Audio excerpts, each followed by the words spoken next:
Hola, soy Rebeca Nijovic y voy a trabajar con ustedes un concepto que en términos de la formación docente y la formación de formadores nos ocupa, nos interesa profundizar, abordar, que es el de práctica reflexiva. El concepto de reflexionar sobre la práctica no es nuevo, ya John Dewey hace muchísimos años habló de la capacidad que tiene el sujeto de reflexionar y él asociaba en ese momento, estamos hablando a principios de 1900, él asociaba la capacidad de reflexionar a un disparador que él definía como un problema, como alguna situación que hay que resolver que disparaba la posibilidad de pensar. Nosotros tomamos de John Dewey como iniciador, de autores como Perrenou en su maravilloso texto de desarrollar la práctica reflexiva y muchos otros autores que trabajan sobre esta idea, que es la posibilidad de generar una capacidad de los docentes de reflexionar sobre su propia práctica. Y ese proceso de reflexión empieza justamente desde la práctica. No es un proceso teórico que primero voy a abordar, por ejemplo, una teoría y después voy a ver qué pasa con esa teoría en la práctica. La práctica reflexiva parte justamente de esa situación, supónganse una situación de enseñanza que generó alguna incomodidad en la clase. Bueno, esa situación de práctica es un motor que va a despertar procesos de reflexión. Uno diría, esto no es nuevo, hace mucho que se reflexiona, y es verdad. ¿En qué estaría lo novedoso?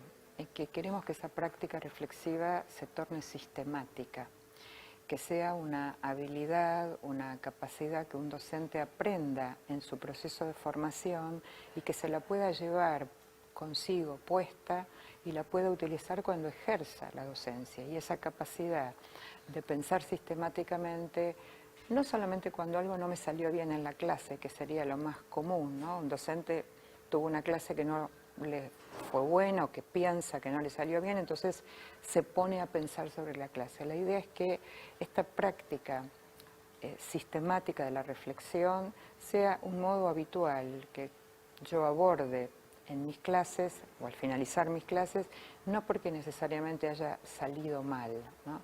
Esta asociación a que pienso si algo no funciona. Y uno debería decir, pienso cuando las cosas funcionan y cuando no funcionan, porque de las cosas que funcionan bien puedo aprender un montón. Bueno, ¿por qué una clase me salió bien? ¿Por qué mis estudiantes hoy participaron tanto en la clase? ¿Por qué algo que pensé que iba a serles difícil les resultó fácil? Y esos no son problemas. Por supuesto que hay otros que sí lo son. Entonces, pensar en la idea de la práctica reflexiva como una práctica sistemática, disparada no solo por problemas, sino disparada o motorizada por la vida cotidiana que uno tiene como docente. Por supuesto que hay condiciones que nosotros necesitamos para que esta práctica reflexiva suceda. O sea, no es una práctica espontánea, hay que provocarla, hay que enseñarla, pero además necesito condiciones de tiempo y de espacio para que suceda.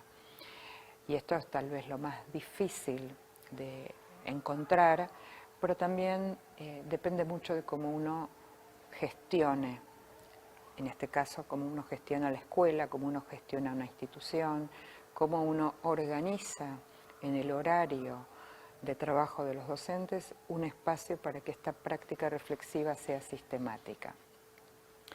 Para que sea sistemática necesito ayudarme con algunos dispositivos, o sea, no es me siento, vieron la imagen del pensador de Rodin, entonces me siento y pienso, no, necesito de algunos instrumentos que voy a compartir con ustedes varios ejemplos que permitan sistematizar esta práctica. Lo primero, antes de pensar en los instrumentos, quiero apelar al concepto de comunidades de práctica, un concepto desarrollado por Etienne Wenger, que permite pensar en cómo podemos constituir, ¿no? Él define muy bien la comunidad de práctica y dice grupos de personas que comparten una preocupación, un conjunto de problemas o un interés común acerca de un tema y que profundizan su conocimiento y pericia en esta área a través de una interacción continua. Entonces, nosotros deberíamos poder pensar cómo nuestros institutos de formación docente se constituyen en comunidades de práctica para que esta práctica reflexiva sea efectivamente sistemática. Y entonces, algunos dispositivos a modo de ejemplo. Miren, uno es un ateneo de buenas prácticas de enseñanza. Así como los médicos hacen ateneos clínicos de casos, ¿no? Tomemos esa idea, esa experiencia que tienen en el campo de la medicina y hagamos ateneos, pero no solo de casos difíciles, hagamos ateneos de buenas prácticas de enseñanza. Juntémonos para que un docente cuente cómo enseñó algo y le salió bien, cómo él puede decir que esta es una clase, una buena clase, que otros podrían mirarla y reproducirla y hacerla con sus propios estudiantes. Entonces, un dispositivo interesante es el Ateneo. Obviamente la frecuencia la define en la institución, pero lo importante es que sea sistemático, que rotativamente los docentes puedan presentar distintas prácticas. Otro ejemplo de encuentros dentro del concepto de comunidades de práctica es juntarse para intercambiar experiencias. No estamos hablando acá de mejores prácticas, acá estamos hablando de intercambio de experiencia. Entonces, podemos juntar a todos los docentes de un departamento de biología y pedirle que cada uno cuente una experiencia de enseñanza de biología, y los criterios pueden ser que le haya salido bien, que le haya salido mal, que la tenga que revisar, que la quiera volver a repetir pero cambiando o los contenidos o los recursos o las estrategias de enseñanza. El tercero son los protocolos, y voy a dar otro ejemplo de protocolo interesante, por ejemplo, que muy breve. Un protocolo es una red de conversación organizada en pasos, con la idea de que en poquito tiempo pueda producirse algo interesante al interior de un equipo de trabajo. Entonces, un protocolo muy cortito que usamos mucho hoy se llama SER. La S es de seguir haciendo, la E de empezar a hacer y la R de revisar algún aspecto.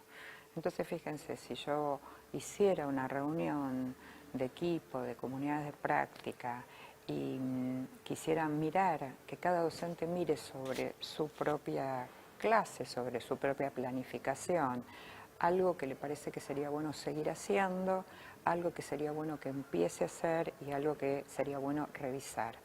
Obviamente esto se puede hacer entre pares, no solamente autorreferencial, y digo, es algo breve, cortito, que permitiría en poco tiempo tener una conversación que permita llegar a algunas conclusiones.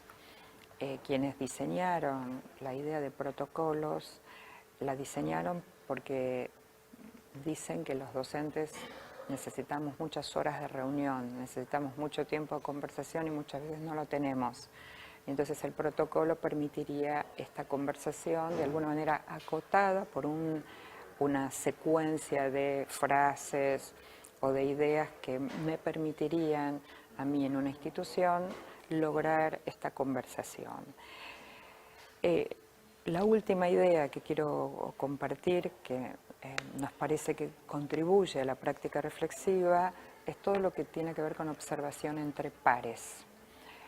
Las instituciones de formación docente deberían poder instalar esta práctica para que esta práctica después vaya a las escuelas, que es observación entre pares. Si yo voy a hacer una práctica en una institución, en una escuela media, ir con un par que observe mi práctica y yo después voy a hacer lo mismo con él.